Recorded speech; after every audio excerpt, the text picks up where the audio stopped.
भद्राणि पश्यन्तु मा कश्चित् दुःखभाग् भवेत्। सीतानां समारम्भां रामानन्दारिमध्यमाम् अस्मदाचार्यपर्यन्तां वन्दे श्रीगुरुपरम्पराम्। भक्ति भगवंत गुरु चतुर्नाम बपु एक, इनके पद बंधन किए नासे विघ्न अनेक। बोल श्री राघवेंद्र सरकार की जय, श्री रामलला सरकार की जय, श्रीमद् भागवत महापुराण की जय, राज राजेश्वरी माँ केला मैया की जय। सभी नगरवासियों एवं व्यासासीन श्री विनोद जी शर्मा, जो कि आज द्वितीय दिवस, उसमें भी सबने रुचि ली और बहुत अच्छा माँ केला देवी का मठ का जो है प्रांगण कुछ भरा भरा दिख रहा है। अभी भी इसमें 200 श्रवण करता श्रोता आ सकते हैं, इतनी खूब जगह है और शांति भी है। इतनी गर्मी पड़ रही है तो वो आज छत के नीचे बैठे हैं, आनंद आ रहा है। तो क्या है, कोई भी कार्य के लिए साधन धाम मोक्ष कर द्वारा, पहले साधन, साधन के बाद धाम। ये धाम को केला देवी धाम है। मोक्ष कर द्वारा, मोक्ष क्या है? भागवत जी। ये भागवत जी जो है मोक्ष का द्वार है, तो इसको समझना है। और जो समझ लिया कि समझ समझ के जो ना समझे वही ना समझ, और जो समझ समझ के समझे वही समझ। तो आप सबने कल कलश यात्रा का आनंद लिया। आज द्वितीय दिवस है, तो 24 अवतार की कथाएं सुनाई। भाई कैसे कैसे अवतार हुए, कैसे ज्ञान भक्ति का, वैराग्य का उद्बोधन हुआ कि कहाँ द्राविड़ देश में भक्ति ने अवतार लिया। वो भ्रमण करते करते गुजरात, द्राविड़ देश मतलब महाराष्ट्र में कुछ कुछ भक्ति मिली और गुजरात में जाके एकदम वृद्ध हो गई। और वृंदावन में आके एकदम 16 वर्ष की कन्या बन गई। तो स्थिति को देखो कि अपने भारत भूमि के अंदर ऐसी ऐसी पुण्य सलीला भूमि है जो कि परिवर्तनशील है, परिवर्तन कर देती है। तो आप सब देख लो अपना इस बाबरी ग्राम, आज अपने इसको क्या नाम दिया? माँ रेवापुर। माँ रेवापुर का अर्थ समझते हो? माँ रेवापुर के मतलब माँ का शुभ स्थान, माँ का निजी घर, उसको रेवापुर। तो आज इसको जो नाम प्रदान हुआ, बाबरी तो सभी कहते थे, इसमें लिखा हुआ कल्पवाली में बाबरा और बाबरी, इधर ये बाबरा उधर बाबरी, ये कल्पवल्ली में नाम दिया ओंकारानंद जी ने। तो आज इन माता बहनों को सबको इतनी शांति से बैठे हुए देख करके मुझे बहुत ही शांति, बहुत आनंद आया। अब रहस्यपूर्ण कथा आपने सुन ली, ज्ञान भक्ति की कथा सुनी, धुंधकारी और गोकर्ण की कथा सुनी। जब गोकर्ण ने, धुंधकारी ने, उन्होंने क्या किया, इसका रहस्य को समझो। जो गोकर्ण और धुंधकारी की कथा का रहस्य को समझो, इस रहस्य को समझ लोगे ना तो आप जीवन में बहुत आनंद करोगे। ये रहस्यपूर्ण कथा है। जब आत्मदेव, आत्मदेव कौन है? अपनी ही आत्मा है। आत्मदेव वही है, और ये जो बुद्धि रूपी है ये ही धुंधली है, और मन ही धुंधकारी है। वो परम तत्व ही गोकर्ण है। तो उस समय जब आत्मदेव को ग्लानि हुई तो तुंगभद्रा नदी के किनारे जाकर के एक बियाबान जंगल में वो चले जाते हैं। वो वहां जाकर के और दुखी हो जाते हैं। आत्महत्या करने की सोचने लगते हैं। या मुझे सब भांज कहते हैं, मेरा कोई बेटा नहीं है। तो वह जब परमात्मा रूपी महात्मा भाव प्रकट होते हैं, ऐसे घोर जंगल में कौन आएगा? तो परमात्मा रूपी महात्मा वहां प्रकट हुए और उनको समझाया, भाई ब्राह्मण देवता, ये आत्महत्या क्यों कर रहे हो? कि महाराज, गृहस्थ जीवन में संतान नहीं है तो जीवन बेकार है। मेरे पास धन है, संपत्ति है, मैं पुरोहित कर्म भी करता हूँ, विद्वान में सब कुछ है, परंतु मेरे पास पुत्र संतति नहीं है। संपत्ति है, संतति नहीं है, तो मैं क्या करूं? इसलिए आप महापुरुष के रूप में मुझे बचा रहे हो, तो मुझे पुत्र रत्न दो। जो परमात्मा रूपी महात्मा थे, उन्होंने कहा, भाई तेरे 7 जन्म तक भी तेरे कोई संतान नहीं है। जब 7 जन्म का संतान नहीं है तो क्या किया जाए? तब क्या महाराज, मैं तो मरूंगा, आप नहीं बचा सकते। तो संत को दया आ गई कि दया बिंदु संत कसाई, और दया करी तो आफत आई। दया बिंदु संत कसाई और दया करी तो आफत आई, बोलूं कि आफत आ जाएगी। तो उन्होंने एक फल दिया उनको, वो फल लेकर के, भाई कि अपनी पत्नी को खिला देना, वो तो आपको बहुत सुंदर पुत्र होगा। फिर भी आपको पुत्र सुख है नहीं, फिर भी आप नहीं मानते हो, तो आपको पुत्र मिल जाएगा। अब यहाँ फल को ला करके उन्होंने जब दिया, बड़े प्रसन्नता से अपनी पत्नी को, कि भाई तेरे पुत्र 9वें महीने हो जाएगा, इसको खा ले। उस समय आत्मदेव जी ने गलती की, उनको अपने हाथ से खिलाना था कि देवी ये फल को खाइए, नहीं गए। और उन्होंने अनेक, धुंधली जो बुद्धि है वो अनेक विचार लगाती है। धुंध किसको कहते हैं? बुद्धि में धुंध आता है, ये करूं कि ये करूं, ये खाऊं कि ये खाऊं, यहाँ जाऊंगी या नहीं जाऊं। मतलब नेगेटिव पॉजिटिव विचार किस में आता है? बुद्धि में। तो धुंधली ने कई प्रकार के विचार किए कि आज मेरा घर में अनेक प्रकार का धन है, अनेक प्रकार का सुख है, और मेरे पति की दो बहन भी है, ननंद है।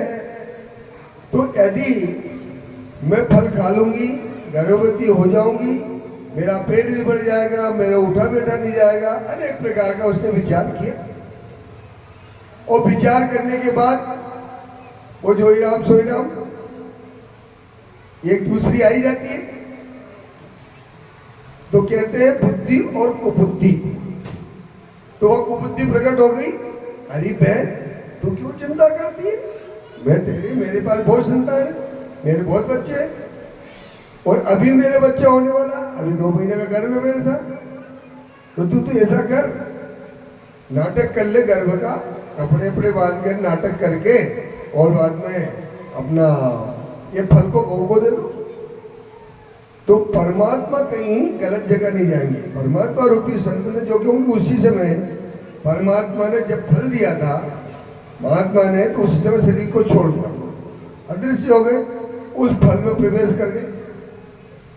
जो फल गौ को दिया था, क्योंकि उस ब्राह्मण के आने तो फल वृक्षों में आता था, और उनने गाय भी आती थी, गाय भी कभी नहीं जलती थी। उसके बाद कुछ मतलब हर प्रकार से वो दुखी हो चुका। जब ये फल उसको खिला दिया, और 2 महीना पहले का जो गर्भ था वो उसका बच्चा हुआ, तो 7 महीने में बच्चा होगा, कोई 7वां से बच्चा होगा। और ब्राह्मण देवता बाहर अपने जजमानी में गए हुए थे, पत्ता हो गया, बच्चा हो गया, तो बड़ा उत्सव मनाया। उत्सव मनाने के बाद भी 3रे महीने फिर गोकर्ण जी का जन्म हुआ। तो जिसको संतान नहीं होते, बच्चा किसका बिगड़ता है? जिसकी एकलौती संतान होती है, उसको बहुत लाड़ प्यार मिलता है, और लाड़ प्यार मिलने के बाद वो ही बिगड़ जाता है। तो वो तो दूसरे का अंश था, और गोकर्ण जो था गाय के कर्ण का, बाकी सब मनुष्य का शरीर था। वो विद्वान महाज्ञानी हुआ और ये महाकल हुआ। धुंधकारी महाकल है, गोकर्णो महाविद्वान महाविद्वान। जब अति जैसे बच्चा बढ़ता गया धुंधली ने गोकर्ण आत्मदेव जी ने कहा इसका नाम देवव्रत रखा जाए, परंतु धुंधली कहती नहीं, मेरा नाम धुंधकारी होगा, मेरा बेटा है, मैंने गर्भ में रखा, मैंने फलाना किया। तो कहीं कहीं माताएं बड़ा जिद कर लेती, तो वो बेटा माँ का बिगाड़ा हुआ कभी सुधरता नहीं है। बाप का सुधारा हुआ सुधरता है, माँ का बिगाड़ा हुआ कभी सुधरता नहीं। उस प्रकार से उसका कर दिया, जाना व्यवस्था हो गई। तो ये अपनी आत्मा पे चल रही बात, आप नहीं सुनते कि क्या हो रहा है। तो आत्म तत्व जो आत्मज्ञानी गोकर्ण जी थे, जब जैसे जैसे वृद्धि होती गई वैसे वो अपराध करता गया, सट्टा जुआ अनेक रोग लगा लिया उसने। संपत्ति बेचते, चुरा के संपत्ति बेच देना, चुरा के अनेक प्रकार की व्यवस्था करना, ऐसे करते करते वो बड़ा हो गया और भी प्रेम में बढ़ गया। जब घर से बैठ गया कि जैसे आजकल होटल में बैठते ना, ले तू भी चाय पी, तू भी चाय पी। एक धनियों के बच्चे होते वो बिगाड़ के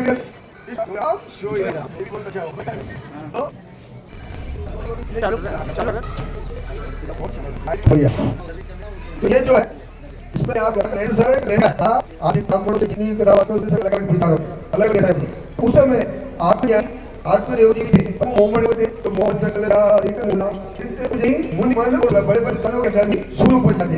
बड़े बात होते वो कर लेते।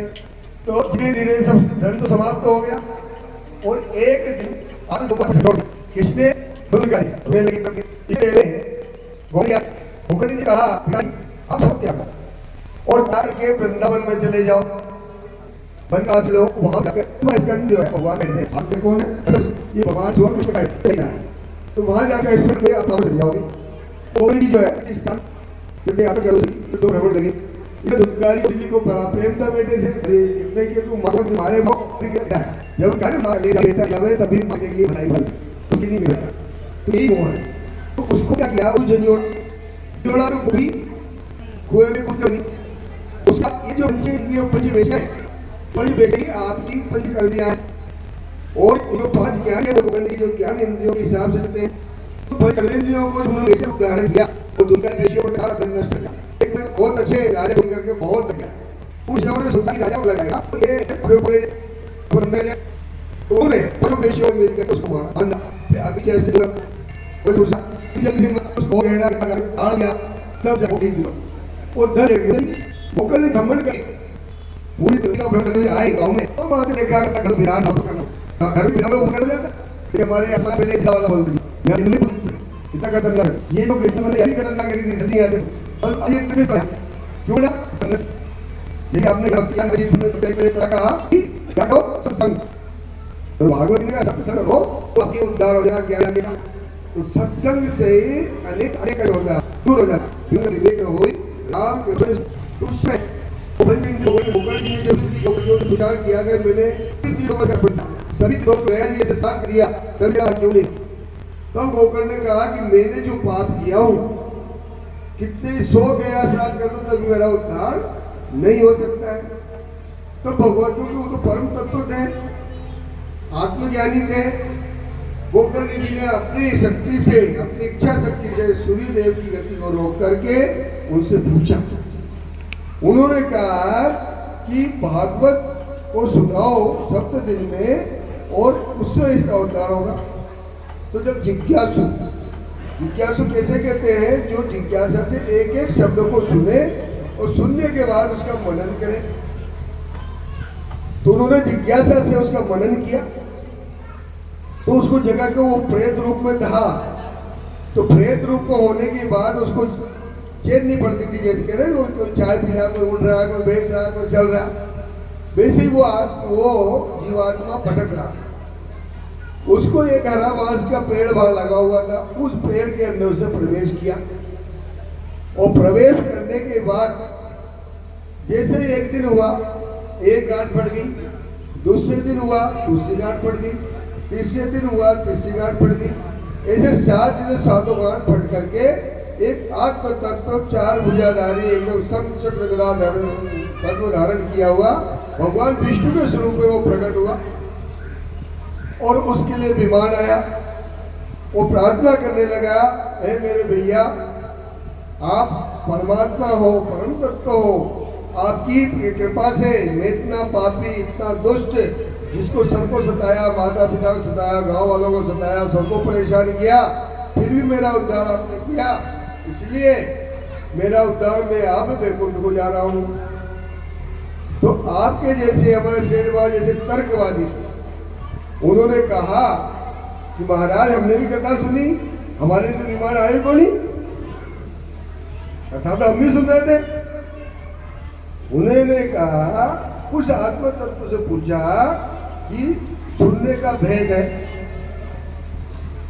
ये जिज्ञासु बनकर एक लक्ष्य, एक तकतकी लगा के सुना, इसलिए इसका उद्धार हुआ।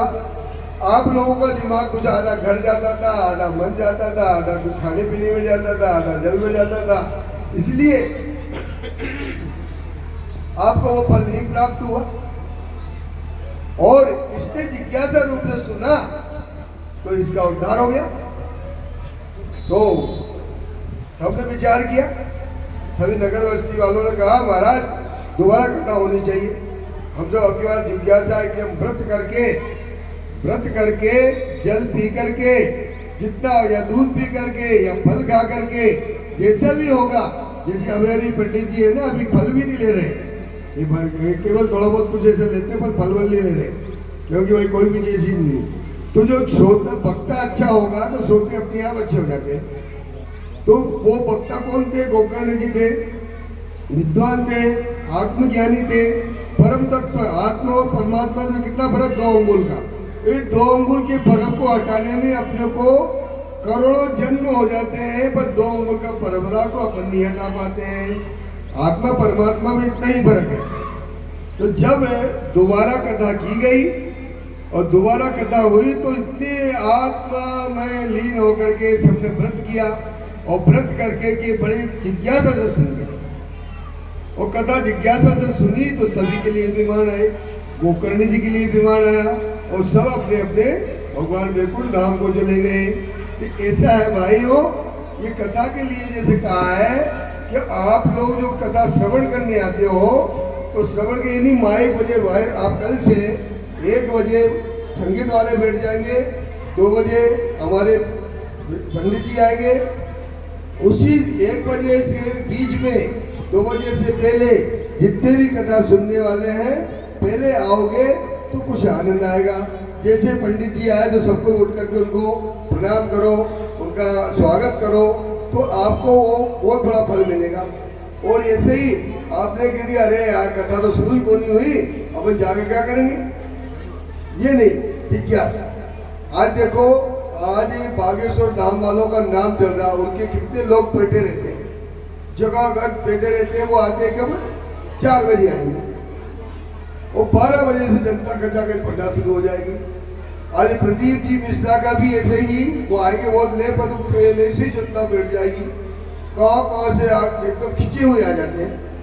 ऐसे ही एक दिन हमारे विनोद जी शास्त्री, ये भी हमने तो शास्त्री आपको कहा, बाकी शर्मा लगाते हैं, हमने शास्त्री पद दिया क्योंकि आप शास्त्री हो। शास्त्र को जो बंधन करता है, शास्त्री का विमोचन करता है, शास्त्र को पढ़ता है, शास्त्र की कथा सुनाता, वही शास्त्री। लगा दिया है। हाँ, तो ये जो है शास्त्र क्या है? खंड दर्शन, खंड शास्त्र है, 4 वेद है, 18 पुराण है। तो इन सबको जो स्वाध्याय करता है वही शास्त्री, जो शास्त्र का मंथन करता है वही शास्त्री है। तो आज उन्होंने एक एक शब्द के अनेक शब्द बताए, और ये जैसे जैसे अपने अभी 11वीं कथा है, जैसे यहाँ आए, पहले उनको कोई तैयारी नहीं थी भाई कथा की, गांव में जहाँ कथा हुई और यहाँ जाते ही इनकी कथा शुरू हो गई, और यहाँ से भी जोईराम कथा शुरू हो गई। अब इनकी जैसे पहले माता राम की कथा हुई थी, मारे जी की, उनकी कथा अभी हंडिया के किनारे, हंडिया के नीचे कोई गाँव है, वहाँ पर कथा आज से कल से शुरू हो गई। तो ये क्या है? ये माँ कैला देवी साक्षात भगवान की अलाहली शक्ति है। कहते प्रथम शैल पुत्री तो द्वितीयम ब्रह्मचारिणी, ये ब्रह्मचारिणी है। और ब्रह्मचारिणी किसको कहते हैं? जो ब्रह्म की विशेष शक्ति होती है। और कभी यहाँ बहुत कुछ काम होने वाला है, इसलिए ये सब जो भी विद्वान या कथा सुनाएगा उनके आगे आगे गोरख देखता रहेगा, आगे आगे काम चलता रहेगा। तो यही आनंद है। तो आप सब ऐसा जिज्ञासु बनो, ऐसे जिज्ञासु बनो जैसे धुंधकारी बना था, और धुंधकारी के बाद गांव की जनता बनी, तब आनंद आएगा। बोल श्री कृष्ण भगवान की जय, वृंदावन बिहारी लाल की जय, श्री राम जय राम जय जय राम, श्री राम जय राम जय जय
ओ सीताराम सीताराम सीताराम सीताराम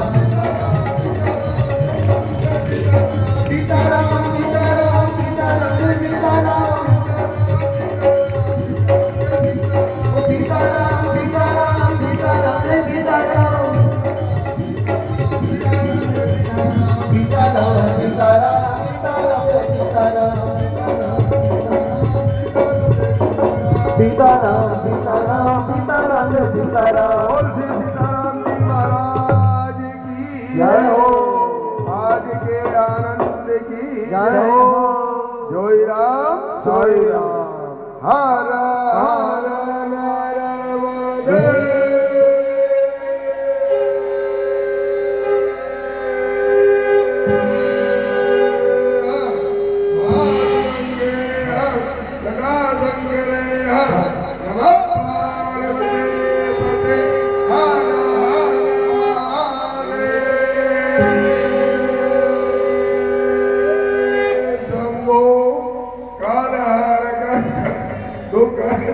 नर सारे संकटों को हर सबकी मनोकामना पूर्ण कर जोई राम सोई राम। सूचना एक सूचना है, सभी को ध्यान देना है। पहली बात तो गर्मी बहुत ज्यादा है, उमस बहुत है। आप लोग को हो सकता आदत पड़ी हुई है, लेकिन हम यहाँ आके नया तप कर रहे हैं। बड़ा अच्छा भी लग रहा है कि इस कारण तप भी हो रहा है। तप होना चाहिए शरीर से कैसे भी हो। फिर भी समिति से बात करेंगे कि कल जितना हो सके उतना आपके लिए कूलर की व्यवस्था हो सके। तो कल सुबह दोपहर को 2 बजे कथा प्रारंभ हो जाएगी। कथा के पहले शिव भक्त हनुमान भक्त बनकर आओ, ना कि नारद बनकर आओ, ना कि मंत्रा बन के आओ। मंत्रा ने क्या करा था, अयोध्या में राम भगवान के पास रहकर भी इधर की उधर बात करने में समय गवा दिया, लेकिन भगवान को नहीं पा सकी। तो आप सब यहाँ करके भगवान को नहीं पा पाओगे तो मजे नहीं आएंगे। आपका फिर भी देखा जाए, कथा करते हम सब दूर कथा करते हैं प्रभु और गुरुदेव के आशीर्वाद से, लेकिन जो एकाग्र चित्ता यहाँ दिखी वास्तविक में मानना पड़ेगा आप सबके लिए एक जोरदार ताली होना चाहिए। बड़ी प्रसन्नता है कि आप सब लोग इतने भावुकता से सुन रहे हैं। बहुत कुछ सुनाने का तो हमको समय बता दिया, इतने सामने बैठ करके 5 बज गए, नहीं तो आज 8 बजे तक उठने नहीं देता हमने, क्योंकि यहाँ ये तो या तो भगवान कृष्ण पकड़ते नहीं है और पकड़ ले तो छोड़ते नहीं। तो इसी कारण जितना हो सकेगा ज्यादा से ज्यादा गुरु की कृपा से, आशीर्वाद से, प्रभु की प्रेरणा से हम आपको बांटने का प्रयास करेंगे। लेकिन हमारा एक निवेदन यही है कि सब लोग 10-10 जने को लेकर के आए। एक ऐतिहासिक होना चाहिए कि भले हमको नीचे बिछाना पड़े और व्यवस्था करना पड़े, क्योंकि भक्त के आगे भगवान विवश होते हैं, ये हमने सुना है। कभी भी ज्ञानी के आगे विवश होते नहीं सुना है। जितनी कथा आती है कर्माबाई की आती है, मीरा की आती है, नरसिंह मेहता की आती है। क्यों? क्योंकि भगवान के वश में, भगत के वश में ही भगवान रहते हैं। और आप लोग क्या इतनी गर्मी में इतने एकाग्र चित्ता से सुनते हैं तो बहुत अच्छा सुनाने का मन भी करता है। कल शिव विवाह है, कल शिव विवाह में शिव और पार्वती का विवाह देखने का सौभाग्य हर किसी को नहीं मिलता। जो इनके विवाह में आते हैं बिल्कुल आपको भी आना है। जो लड़की की तरफ से आए वो लड़की की तरफ से, जो लड़कों की तरफ से आए लड़कों की तरफ से, और लड़कों की तरफ से भूतनाथ आएंगे। तो ध्यान रख लेना किसको किसकी तरफ से आना है। या उनके विवाह के लगन वगैरह सब होंगे, पूरा विवाह होगा, सबको आनंद लेना है, दर्शन करना है। कल का काम जल्दी फ्री करके आना। यूट्यूब के माध्यम से कथा लाइव चलेगी। और ऐसा मत करना कि घर जाके आप लाइव देख लो, जब गुरुजी आ जाए हम यहाँ बैठ जाए उसके बाद आप घर से निकलो। ऐसा मत करना। पहले से गुरुदेव ने जो बोला है, गुरुदेव का आशीर्वाद से नहीं यहाँ काम आता है। आज ये जो आप बीसी देख रहे हो ना यहाँ आसपास, इतना हरा भरा सब लोग प्रेम पूर्वक कथा श्रवण कर रहे हैं, काहे से हो रहा है? ये गुरु की बीसी होती है। इसलिए हम कहते हैं स्थान देवता, नगर देवता, ब्राह्मण देवता, इन तीनों के तप से आप और हमारा सुख जुड़ा हुआ रहता है। इसलिए सभी एक साथ आरती के लिए खड़े हो जाएंगे। अच्युतम केशवम राम।